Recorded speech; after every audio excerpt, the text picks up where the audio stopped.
La restauration des forêts, une voie vers la reprise et le bien-être mooy thème atum 2021 bu journée internationale des forêts bi nga xam ne dañ koy màggale ci atum ren bi nag ñu ngi ko màggale fi nga xam ne moom mooy réserve animalière bu Bandia di occasion bu ministre de l'environnement et du développement durable Abdou Karim Sall saisir rek ngir fësal solo bi nga xam ne àll yi am na ko ci sunu dund.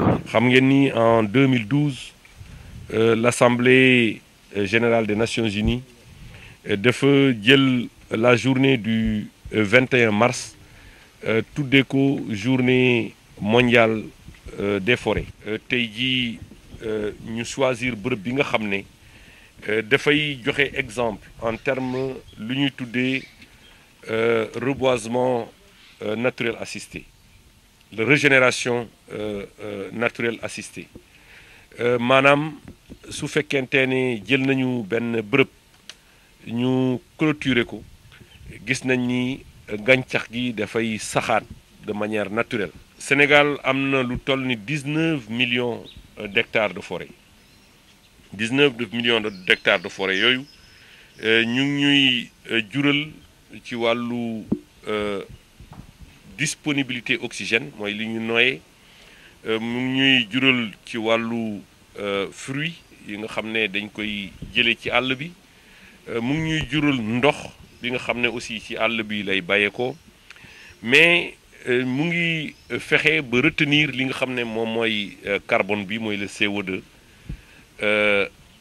mu retenir ko daal di ñuy delloo li nga xam ne moom mooy oxygène. ngir nag àll yi gi el di wéy faw rek ñuy jëmbataat garab ci wàllub li nga xam ne mooy programme bi ñu dëppee PSE vert objectif Sénégal mooy rek ñu lawal reboisement bi fépp ci biir réew mi. bi nga xam ne objectif am mooy delloo garab ci àll yi mais également en rapport avec la direction des eaux et forêts ñu delloo garab dans les villes, dans les campagnes, dans les axes routiers, dans les axes autoroutiers, dans les établissements publics, dans les établissements de manière générale.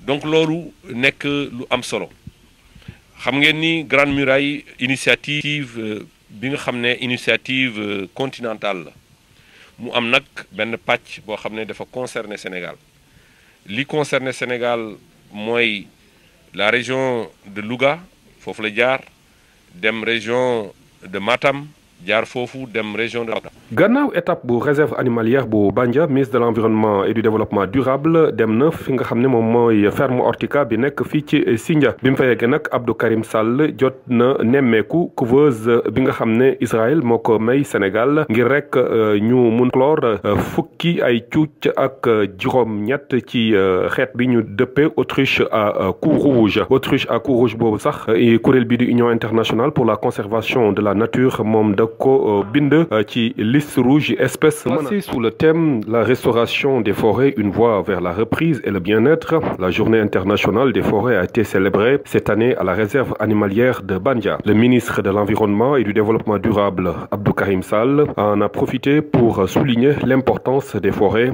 pour la vie sur Terre.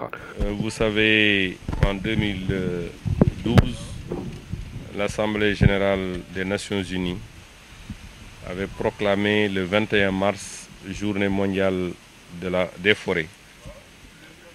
C'est la raison pour laquelle nous avons décidé ce matin de venir dans une forêt pour nous rendre compte que la régénération naturelle assistée est une réalité pour la préservation et la conservation des forêts.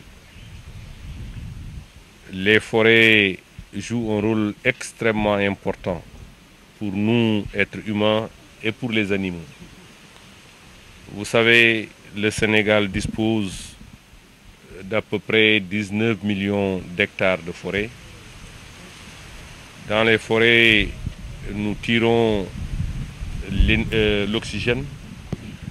Dans ces forêts, nous tirons le bois. Dans ces forêts, nous tirons la nourriture. Dans ces forêts également, nous tirons de l'eau. Pour résumer, on peut dire que dans ces forêts, nous tirons la vie. Pour maintenir nos forêts, il faut reboiser. Dans le cadre du PSE vert, l'objectif du Sénégal est d'avoir un reboisement durable et inclusif du territoire, a rappelé le ministre. Reboiser, c'est excellent, mais protéger nos forêts, c'est encore mieux. C'est la raison pour laquelle nous misons sur ces deux leviers. La préservation de notre patrimoine forestier par la protection, mais également par un reboisement durable et inclusif du territoire national.